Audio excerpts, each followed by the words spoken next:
Em meio ao pó do deserto, a dor reverbera. João Batista, a voz que clamava, foi silenciado pela espada. Em seu luto, Jesus busca o silêncio, um refúgio para a alma. Mas o povo, faminto de esperança, o segue. Seu clamor silencioso alcança o coração do Mestre. Ao desembarcar, Jesus não vê uma multidão inconveniente. Ele vê ovelhas sem pastor. E o texto diz que ele teve íntima compaixão. Este não é um sentimento superficial. É o próprio coração de Deus se movendo em misericórdia. Antes de qualquer milagre, antes de qualquer pão, a compaixão divina nos alcança. Não por mérito nosso, mas por quem Ele é. À medida que o sol desce no horizonte da Galileia, pintando o céu com tons dourados e melancólicos, uma preocupação humana e lógica surge. Os discípulos homens práticos veem um problema, uma multidão faminta e um lugar deserto. A solução deles é pragmática: despedir o povo para que comprem comida. Eles olham para a necessidade e, em seguida, para os seus próprios recursos. O que encontram? Quase nada. 5 pães e 2 pequenos peixes. É a matemática da escassez. É a fotografia da nossa própria insuficiência. Quantas vezes olhamos para os gigantes em nossas vidas, para as necessidades esmagadoras, e concluímos que nossos recursos são pateticamente pequenos. Este é, muitas vezes, o ponto de partida de Deus. Ele nos conduz ao fim de nós mesmos, ao lugar onde nossa autoconfiança se desfaz como pó. O milagre não começa onde há abundância, mas no momento em que reconhecemos nossa total falta dela e entregamos o pouco que temos. Como ensinavam os antigos pais da fé, a verdadeira confiança em Deus floresce exatamente onde a confiança em nós mesmos morre. É nesse deserto de impossibilidades que a soberania de Deus se manifestará de forma gloriosa. Se este conteúdo tem edificado a sua fé, apoie este trabalho. Curta o vídeo, compartilhe com alguém que precisa ouvir esta mensagem e acompanhe o canal Memórias da Palavra, onde estudamos as Escrituras com profundidade e reverência. Agora, veja a resposta de Cristo. Ele não entra em pânico. Ele não discute a lógica dos discípulos. Ele simplesmente diz: tragam-nos aqui. E então, um comando de fé mandou que a multidão se assentasse sobre a relva, a ordem onde Cristo reina. A paz onde a ansiedade humana grita. Ele toma em suas mãos aquilo que era insuficiente: os 5 pães, os 2 peixes, e ele ergue os olhos ao céu.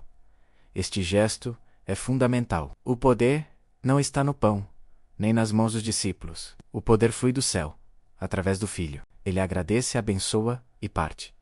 Jesus é o grande mediador. Ele conecta a necessidade da terra com a provisão do céu. Como canta o salmista, os olhos de todos esperam nele, e ele lhes dá o seu mantimento a seu tempo. Abre a sua mão e satisfaz os desejos de todos os viventes. Anos mais tarde, Jesus declararia: eu sou o pão da vida. Aquele que vem a mim jamais terá fome. Naquele deserto, ele não estava apenas alimentando estômagos. Estava revelando quem ele é.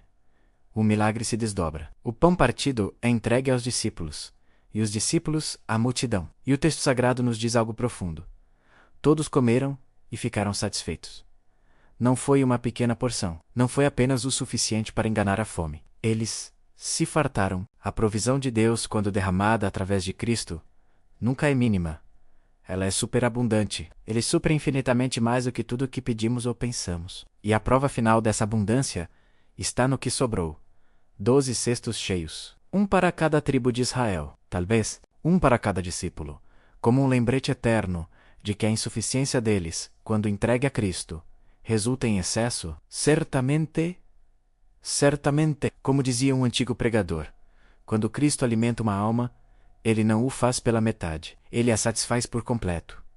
Os cestos cheios não são apenas sobras, são um sermão silencioso. Eles nos dizem que a graça de Deus não apenas supre a necessidade imediata, mas também preserva, sustenta e cuida do seu povo para a jornada que ainda virá. Agora, a palavra de Deus nos convida à reflexão pessoal. Onde na sua vida você está fixando os olhos? Nos seus 5 pães e 2 peixes? Em sua carreira?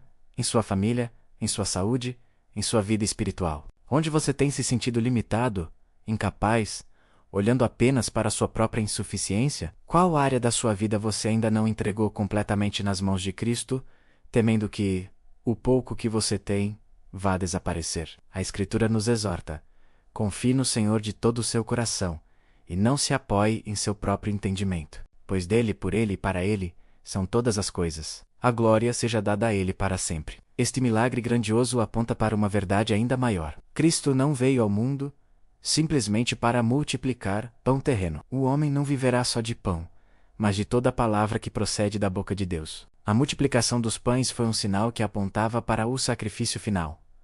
Ele é o verdadeiro pão que desceu do céu. Ele disse: "O pão que eu darei é a minha carne, que eu darei pela vida do mundo." Ele não veio apenas nos dar o pão, ele veio ser o pão, aquele que se entregou.